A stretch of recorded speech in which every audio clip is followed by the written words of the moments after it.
आदरणीय अभिभावकगण व प्यारे बच्चों, आप सभी को मेरा नमस्कार। आप सभी को ईद मुबारक हो। ईद मुसलमानों का एक महत्वपूर्ण त्यौहार है जो कि रमज़ान के महीने में मनाया जाता है। मुसलमानों के 12 महीनों में से एक महीने का नाम होता है रमज़ान, और रमज़ान का महीना बड़ा ही पवित्र माना जाता है। इस्लाम धर्म में पवित्र रमज़ान में पूरे महीने रोज़े अर्थात व्रत रखा जाता है, और उस उपवास को रखने के बाद फिर नया चांद देखने के अवसर पर ईद उल फितर का त्यौहार मनाया जाता है। यह रोज़ा तोड़ने के बाद यानी कि नया चांद देखने के अवसर पर मुस्लिम लोग जो है इस त्यौहार को बड़े ही धूमधाम से मनाते हैं, और यह त्यौहार रमज़ान के अंत में मनाया जाता है। मुस्लिम धर्मावलंबियों के लिए ये अवसर भोज और आनंद का होता है। फितर शब्द अरबी के फतर शब्द से बना है, जिसका अर्थ होता है टूटना या तोड़ना। यानी कि पूरा महीना व्रत रखने के बाद जब वो अपना व्रत तोड़ते हैं तब वो ईद मनाते हैं, यानी कि नया चांद देखने के बाद। और अन्य इस्लामी त्योहारों की तरह जो रमज़ान है वो एक दिन विशेष पर नहीं आता, क्योंकि यह इस्लामी कैलेंडर का 9वां महीना होता है, और इस प्रकार पूरा माह ही त्योहारों की तरह, ये पूरा महीना ही त्योहारों की तरह मनाया जाता है। इस दिन इबादत की जाती है, यानी कि प्रार्थना की जाती है। भोजन और मेल मिलाप जो है इस महीने की एक महत्वपूर्ण विशेषता है, प्रमुख विशेषता है।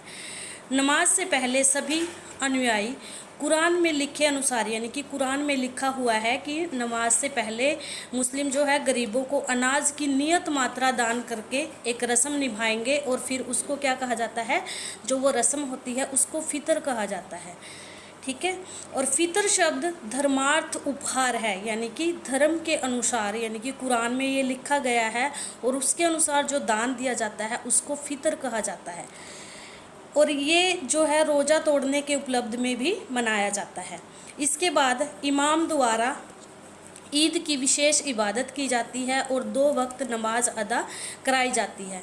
ईदगाह की नमाज व्यवस्था इस त्यौहार की महत्वपूर्ण विशेषता है, क्योंकि हिंदू और मुस्लिमों के आपस में मेल जोल का ये त्यौहार प्रतीक है।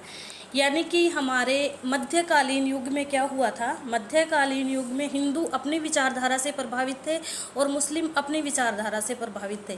तो मध्यकालीन युग में क्या हुआ, एक साझी संस्कृति का विकास हुआ, जिसमें हिंदुओं ने अपने रीति रिवाजों को मुस्लिमों के साथ बांटना स्टार्ट किया और मुसलमानों ने हिंदुओं के रीति रिवाजों को समझना शुरू किया, और इस तरह से एक साझी संस्कृति का विकास हुआ, और उस संस्कृति को क्या कहा जाता है, भारतीय संस्कृति। और ये त्यौहार भी इस तरह मतलब कि इसका एक हिस्सा है। इसमें जो मुस्लिम लोग हैं वो हिंदुओं के साथ मिलके सेलिब्रेट करते हैं, मनाते हैं, उनको ईद की मुबारकबाद देते हैं, गले मिलते हैं। हिंदू और मुस्लिम दोनों मिलकर इस त्यौहार को मनाते हैं। यानी कि जो मुस्लिम लोग हैं वो हिंदुओं के घर मिठाइयाँ बांटते हैं, इस दिन सेवइयाँ वगैरह बनाई जाती हैं और उनको भी आपस में मिल बांट के खाया जाता है। इस दिन मुस्लिम लोग नए नए वस्त्र धारण करते हैं और धूमधाम से ईद का त्यौहार मनाते हैं। तो अंत में अपनी वाणी को विराम देते हुए इस त्यौहार की आप सभी को बहुत बहुत शुभकामनाएं। धन्यवाद।